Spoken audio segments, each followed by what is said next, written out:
नमस्कार दोस्तों, मैं अंकुर उपाध्याय स्वागत करता हूं आप सभी का आपके अपने YouTube channel share market analysis में।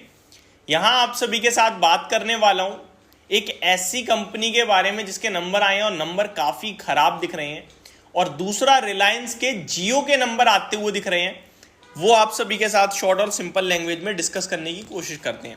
सबसे पहले शुरुआत करेंगे रिलायंस के नंबर्स के साथ। अगर रिलायंस की बात करूं तो रिलायंस के जियो के नंबर आए हैं, अभी पूरे रिलायंस ग्रुप के नंबर नहीं आए हैं। पूरे रिलायंस ग्रुप के नंबर लेट नाइट तक आते हैं, तो जियो के नंबर्स आप सभी के साथ डिस्कस कर देता हूं। और यहां भी अभी एक इंपॉर्टेंट पैरामीटर होता है आरपू, जो अभी मेरे को नहीं दिख रहा है स्क्रीन पर।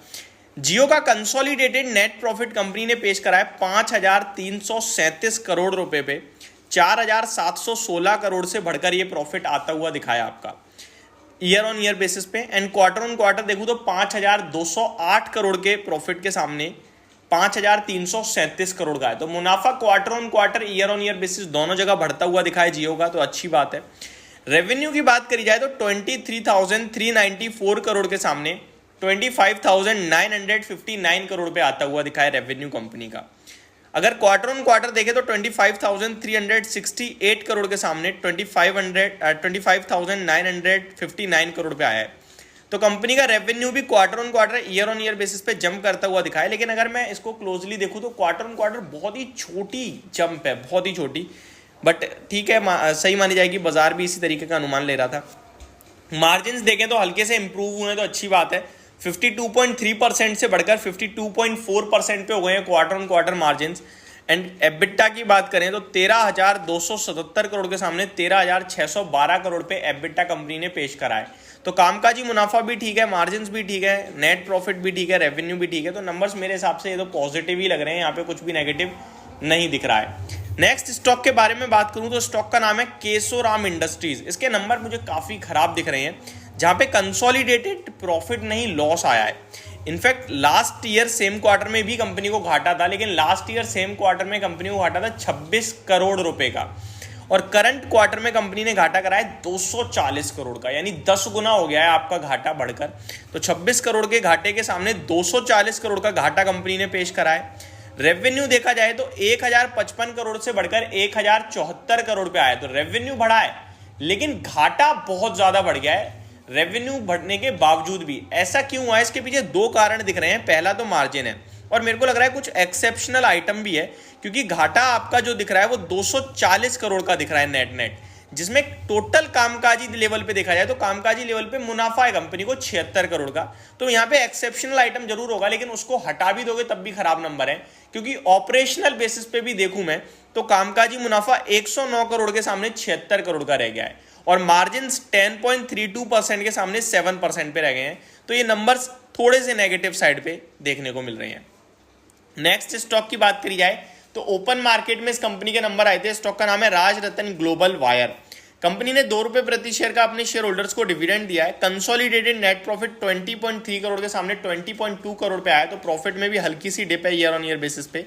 रेवेन्यू की बात करें तो 220 करोड़ के सामने 240 करोड़ पे रेवेन्यू आता हुआ दिखाया कंपनी का। एंड कामकाजी मुनाफा देखें तो 15.4% के सामने 15.36% पे कंपनी का कामकाजी मुनाफा आता हुआ मार्जिन आते हुए दिखे हैं। तो नंबर्स इसके भी कुछ ज्यादा खास नहीं थे। शेयर हालांकि बिल्कुल फ्लैट बंद हुआ है। तमिलनाडु मर्केंटाइल बैंक के भी नंबर्स आते हुए दिख रहे हैं अभी पोस्ट मार्केट 4:20 के करीब। सबसे पहले तो अपने शेयर धारकों के लिए कंपनी ने 10 रुपए प्रति शेयर का दिया है डिविडेंड। अगर जीएनपीए की बात की जाए तो 1.69% के सामने 1.44% पे जीएनपीए रह गए हैं, तो अच्छी बात है। एनएनपीए 0.98% से घटकर 0.85% आए हैं, तो ये और अच्छी बात है। वहीं इंटरेस्ट की बात करी जाए एक बैंक के लिए जो सबसे इंपॉर्टेंट होता है, वो 1,070 करोड़ के सामने 1,250 करोड़ का इंटरेस्ट बैंक ने अर्न किया है। And stand alone net profit company का 250 करोड़ के सामने 253 करोड़ आया है। तो हल्की सी जंपी देखने को मिली है। नंबर फ्लैट टू पॉजिटिव भी माने जाएंगे। आगे रैलीज इंडिया के भी नंबर आते हुए दिखे हैं। तो कंपनी ने 2.5 रुपए प्रति शेयर का तो डिविडेंड दिया है।